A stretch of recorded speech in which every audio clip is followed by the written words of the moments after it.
এই সকলোৱে আহি পেলাই উপস্থিত মন্দিৰ চলাই এই আশ্ৰমখনত সেৱাভাগী কৰিছে তেখেতলোকৰ মনোবাঞ্ছা অৰ্থে মনত কামনা কৰিছে সেই কামনাখিনি তুমি পূৰণ কৰিব পৰা এইবোৰ সমাজৰ হকে কাম কৰিবলৈ বাবে মই মনোনয়ন পত্ৰ দাখিল কৰাৰ পিছত যোৱাকালিৰ পৰা নিৰ্বাচনী সভাবিলাক আৰম্ভ কৰিছোঁ আৰু আজি ৰাতিপুৱাৰ পৰা মই মাজুলীত নিৰ্বাচনী সভাত অংশগ্ৰহণ কৰিলোঁ আৰু জনসাধাৰণৰ স্বতঃস্ফূৰ্ত সহায় দেখিলোঁ তাত মই অভিভূত হৈছোঁ যে মাজুলী জনসাধাৰণে স্বতঃস্ফূৰ্তভাৱে ওলাই আহিছে মোদীজীৰ পক্ষত ডক্টৰ হিমন্ত বিশ্ব শৰ্মা ডাঙৰীয়াৰ বিকাশৰ যাত্ৰা অব্যাহত ৰখাৰ স্বাৰ্থত মোদীজীক তৃতীয়বাৰৰ কাৰণে প্ৰধানমন্ত্ৰী বনোৱাৰ স্বাৰ্থত আৰু সকলো এটাই কথা যে আপুনি জিকিব আমি আপোনাক জিকামেই কাৰণ মাজুলী আগতে লখিমপুৰ লোকসভা সমষ্টিত আছিল এতিয়া যোৰহাট লোকসভা সমষ্টিলৈ আহিলে ময়ো নতুন যোৰহাট লোকসভা সমষ্টিত মাজুলীবাসী জনসাধাৰণো নতুন সেইকাৰণে নতুনে আমি লগ খাইছোঁ আৰু সকলোৱে কৈছে যে আমি মাজুলীৰ পৰা আপোনাক বিপুল ভোটত জিকাই পঠাম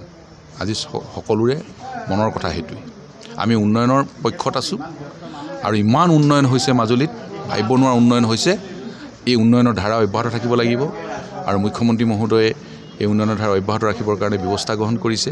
মাজুলীত দলং হৈ আছে আজি যোৰহাটৰ লগত সংযোগী দলং হৈ আছে মাজুলীৰ বিশ্ববিদ্যালয় হ'ল মাজুলীৰ অলিয়ে গলিয়ে ৰাস্তা পকীকৰণ হৈ গ'ল মাজুলীত আয়ুষ 58খন বেডৰ চিকিৎসালয় হৈ গ'ল আজি লখিমপুৰৰ লগত মাজুলী তাত দলঙৰ নিৰ্মাণৰ কাম চলি আছে তাত অসমমালাৰ ৰাস্তা নিৰ্মাণৰ কাম চলি আছে বগীবিলৰ পৰা মাজুলীলৈ অহা যিটো মথাউৰি তাৰ ওপৰত ৰাস্তা পকীকৰণ কৰা হৈ গ'ল এতিয়া মই ঘৰৰ পৰা আহিলে 2 ঘণ্টা 20 মিনিটত মই একেবাৰে ঘৰৰ পৰা আহি মাজুলী পাওঁ আগতে এইটো কল্পনাই কৰিব নোৱাৰি এনেধৰণৰ মাজুলীখনক আগবঢ়াই নিবৰ কাৰণে ইমান উন্নয়নমূলক কামবিলাক চলি আছে মাজুলী জনসাধাৰণৰ এটাই কথা এই উন্নয়নমূলক কামবিলাক চলি থাকিব